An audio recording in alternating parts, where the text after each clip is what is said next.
मध्य प्रदेश की 15वीं विधानसभा का ये अंतिम सत्र है और उसके बाद फिर 16वीं विधानसभा इलेक्शन के बाद गठन होगी। लेकिन 15वीं विधानसभा में विधायकों ने क्या सीखा, विधानसभा में उनको क्या कमी नज़र आई कि उनकी इच्छाएं पूरी नहीं हुई या फिर वो सवाल जो पूछने थे उनके जवाब सही नहीं आ पाए, ये तमाम विषय पर हम विधायकों से बातचीत करेंगे। मेरे साथ सीताराम आदिवासी जी विधायक हैं।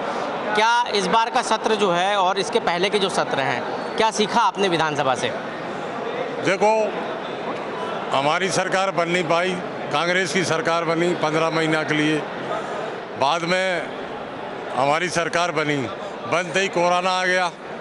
तो कोरोना हमारी सरकार ने काम किया, पूरा क्षेत्र में बड़ी दमदारी से पूरा मरीज सही करवाया। और पी के अलावा मैं विजयपुर क्षेत्र से हूँ, सीताराम आदिवासी। मेरे क्षेत्र में कोई कमी नहीं दिखानी सरकार ने, मुख्यमंत्री ने, तोमर साहब ने। 2 स्टाफ डैम बना दिया, चैटीखीरा डैम, मोदरी डैम, गड़ी टेटरा से रोड पूरा बन गया। विधायक होने के नाते क्या आपको लगता है कि विधानसभा सत्र के दौरान जो है क्या कमी रही, क्या आप और चाहते थे, सीखना चाहते थे, क्या सवाल पूरे नहीं हो पाए? नहीं, कोई कमी नहीं रही, सवाल पूरा होया। हमारी सरकार ने जो भी हमने काम किया, काम की गई, हमने पूरा काम किया सरकार ने। और बहुत अच्छा सीखा, बहुत अच्छा लगा। मैं पहली बार का विधायक हूँ, बढ़िया सम्मान मिला बीजेपी में, हमारी सरकार में, मुख्यमंत्री से, तोमर साहब से, नरेंद्र मोदी से। बहुत अच्छे काम कर रहे हैं हमारे आदिवासी के हित में। दिल्ली भी हमारे राष्ट्रपति मोर बनाई है सरकार ने, बहुत अच्छी पार्टी है, बहुत अच्छे चाहते हैं हमें। भाई साहब, आप विधायक हैं, इस सत्र जो है आखिरी सत्र है इस मौजूदा 15वीं विधानसभा का, क्या सीखा आप लोगों ने और क्या कमी रह गई जो सीखने के लिए आप लोगों की इच्छा थी अभी और? मेरा तो ऐसा मानना है कि ये जिस तरह से विरोध करके और बार बार सदन को डिस्टर्ब करते हैं, सदन की कार्रवाई बंद करा देते हैं और कोई बात करने ही नहीं देते, विषयों पे बात ही नहीं होती है। वहाँ एक सवाल पे उनने आधा घंटा लगा दिया सदन के अंदर। अब वो एक खड़ा हुआ, फिर दूसरा खड़ा हुआ, तीसरा खड़ा हुआ, मतलब ये एक विरोध का इनका तरीका है। इसमें हर चीज़ के लिए टाइम तय होना चाहिए कि विरोध प्रदर्शन करना है तो उसके लिए भी आप समय तय करिए, नहीं तो आप बाहर निकलिए, आपको अगर विरोध करना है तो। बाकी ये बार बार सदन की कार्रवाई रोकना, सदन को डिस्टर्ब करना, इस पे लगाम होना चाहिए। पूरे 4.5 साल हमने ऐसा देखा है। बिल्कुल, 4.5 साल से हमारी, जब हम विपक्ष में बैठे थे तब कभी इस तरह से नहीं हुआ कि हमने सदन नहीं चलने दिया हो। आप देखिए, उस समय बैठ के बराबर होती रही, विरोध की जगह हम विरोध प्रदर्शन कर रहे थे, लेकिन तब सदन इस तरह से बर्खास्त नहीं हुआ करे। जबकि कांग्रेस जब से विपक्ष में आई है, इन्हें सदन चलने ही नहीं दिया है। हर बात पे उठ के खड़े हो जाते हैं और बिना सार्थक मुद्दों के, बिना प्रोडक्टिव मुद्दों के ये सदन को बार बार डिस्टर्ब करते हैं। और इसलिए इस पे लगाम होना चाहिए, संवैधानिक रूप से, आसंदी से इस पे लगाम होना चाहिए।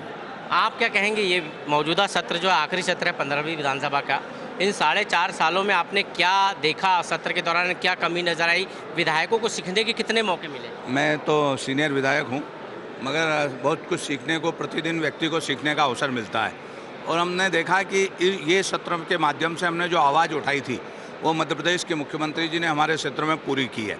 चाहे बंगला बगीचा की समस्या हो, चाहे सड़कों की हो, या तालाब की हो, या मेडिकल कॉलेज की हो, तो हमने जो भी जब भी उठाया था उसको माननीय मुख्यमंत्री जी ने पूरा किया है। विभागीय मंत्रियों से हम संपर्क करते हैं, यहाँ हमें प्रश्न उत्तर, हमारे जब ध्यान आकर्षण लगते हैं तो उसका हमें लाभ मिलता है। मगर कांग्रेस ने पूरे 4.5 साल में अब के जो गड़बड़ की, लोगों को सत्र में अवसर नहीं दे दिया नए विधायकों को, वो अवसर, विधानसभा ज़्यादा चलेगी तो हमें इस प्लेटफार्म के, प्रजातंत्र के सबसे बड़े मंदिर में मध्य प्रदेश के, इसमें हमें अवसर मिलता है कि हम अपनी बात रख सकें, अपने क्षेत्र की समस्याओं का निराकरण कर सकें। सत्र लंबे चलना चाहिए। पुराने समय में भी हमने देखा है कि सत्र लंबे चलते थे, उसकी वजह से हम समस्या का निदान होते थे। अब के कांग्रेस के बंधुओं ने केवल धुमाल करने के अलावा या सत्र को बहिष्कार करने के अलावा कुछ किया नहीं है। आज देख लो, जिस विषय पे वो आ रहे थे आदिवासी पे, उसने माननीय मुख्यमंत्री जी ने उसके मकान तोड़ा, उसके खिलाफ कार्रवाई करी, उसको जेल भेजा, उसके पांव पखारे, उसके बाद भी कांग्रेस के लोग धुमाल करना चाहते हैं। तो इस प्रकार धुमाल से कोई काम नहीं चलता है। यदि कोई बात रखना है तो ये मध्य प्रदेश की विधानसभा का एक प्लेटफॉर्म है, इस पे निष्पक्ष रूप से बात रखना चाहिए, बात कहने का सलीका होना चाहिए तो बात सुनी जाती है। और हमारे मुख्यमंत्री जी और माननीय अध्यक्ष महोदय गिरीश गौतम जी हमेशा बात सुनते रहते हैं। चलते रहते हैं और भी कुछ विधायक हैं, उनसे बातचीत करते हैं। हीना कांवरे जी, ये आखिरी सत्र है इस मौजूदा विधानसभा का, क्या कमी रहेगी, क्या सीखने को मिलना था इस बार? और देखिए, जो पहली बार विधायक बनकर आए हैं उनको खुलकर डिबेट करने का मौका इस विधानसभा सत्र में नहीं मिला। इस तरह से हंगामे की भेंट हर बार विधानसभा चली जाती है, क्योंकि न केवल विपक्ष की जवाबदारी बल्कि सत्ता पक्ष की महती जवाबदारी बनती है कि वो विधानसभा को चलाए। और सीधी सी बात है कि सारे विधायक जो भी आते हैं चुनकर, वो कांग्रेस के हो बीजेपी को, सब लोग यही चाहते हैं कि विधानसभा चले और उससे मुद्दे आएँ। 4.5 सालों में विधानसभा के सत्र कई बार हमने देखे पूरे नहीं हुए। भारतीय जनता पार्टी का जिस दिन से शासनकाल लगा है ना, वो आप अभी से मत देखो, 2003 के बाद से आप लगातार देखेंगे तो विधानसभा की बैठकों में हर बार गिरावट आई है। क्या कमी है इसके पीछे, क्या कमी है, क्या कारण है? क्योंकि विपक्ष भी हंगामा करता है, सत्ता पक्ष भी करता है। भाई, विपक्ष को तो हंगामा करने के लिए जनता ने चुना है, यही विपक्ष में बैठे हैं, वो तो बातों का विरोध करेंगे। ये तो जवाबदारी सत्ता पक्ष की होती है कि सामंजस्य बिठा के कैसे विधानसभा चलानी है, इसकी पहली जवाबदारी सत्ता पक्ष की बनती है। क्या लगता है आने वाला जो अगली विधानसभा होगी, क्या मैसेज देंगे आप लोग आने वाले विधायकों के लिए? क्योंकि ये तो विधानसभा का सत्र आखिरी सत्र है, उसके बाद आने वाले विधायक, क्योंकि सदन की कार्रवाई चलना जनता के हित में जरूरी है। मैं तो इतना जानती हूँ कि अभी जो समय चल रहा है और जो वस्तु स्थिति है मध्य प्रदेश में, चारों तरफ आप लोग भी घूमते हैं, हम भी देखते हैं कि जो वातावरण बना है वो परिवर्तन का बना है। और ये इन्हीं की ऐसी जो हरकतें हैं, इन्हीं की ऐसी जो क्रियाकलाप हैं, उनके चलते ही माहौल कांग्रेस का बना है और आने वाले समय में निश्चित रूप से कांग्रेस सत्ता में आएगी। तो और भी कुछ विधायक हैं, उनसे बातचीत करेंगे कि आखिर क्या ये जो विधानसभा का जो मौजूदा सत्र है और इसके अलावा जो अभी तक जो सत्र हुए उसमें जो है कार्रवाई नहीं पूरी होने के पीछे के क्या कारण रहे हैं? क्योंकि ये कहा जा रहा है कि सबसे ज़्यादा जो प्रीवियस जी, ये जो मौजूदा सत्र है और ये पूरे 4.5 साल, ये क्योंकि अंतिम सत्र है विधानसभा का, ये अंतिम सत्र है, लेकिन 4.5 साल में ऐसा क्या आप लोगों को कमी रही जो आप लोग विधानसभा में नहीं उठा पाए या चर्चा नहीं हो पाई? वैसे तो सारे मुद्दे विपक्ष ने विधानसभा में उठाए हैं, पर लगभग लोक महत्व के जितने भी मुद्दे थे, हम कोविड काल से ही शुरू करें। कोविड में जो मौतों के आंकड़े थे मध्य प्रदेश में, उनको सरकार ने छुपाने का प्रयास किया। उसके बाद अगर आगे बढ़े, किसानों की जो समस्या है, बीमा जो वितरण हुआ है जिसमें विसंगति रही है महत्वपूर्ण, वो सदन में कांग्रेस ने तो उठाया पर सत्ता पक्ष ने चर्चा नहीं होने दी। और अब ये लेटेस्ट है आदिवासी उत्पीड़न का मामला है, इसमें सरकार लगातार अब एक डिफेंसिव मोड अपना कर चर्चा नहीं होने दे रही। नए विधायकों को सीखने का मौका मिलता है विधानसभा में, लेकिन इस बार ऐसा हुआ क्या?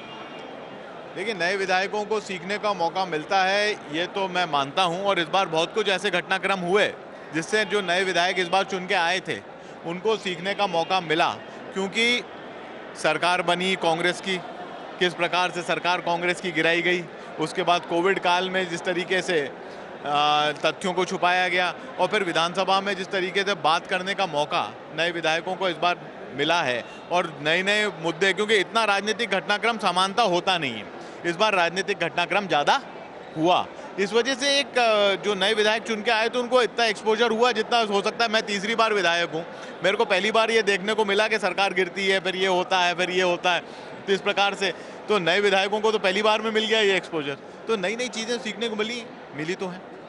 तो ये थे मध्य प्रदेश विधानसभा के वो विधायक जो बता रहे थे कि इन 4.5 सालों में विधानसभा जब चली है तब क्या कुछ घटनाक्रम हुए हैं और उनको क्या कुछ सीखने को मिला है, लेकिन कुछ कमी भी रह गई क्योंकि ये मौजूदा विधानसभा 15वीं विधानसभा का अंतिम सत्र है और इस अंतिम सत्र के बाद विधानसभा के चुनाव होंगे और नई विधानसभा का गठन होगा। कैमरा पर्सन विनीत के साथ विवेक पटिया, IBC 24 भोपाल।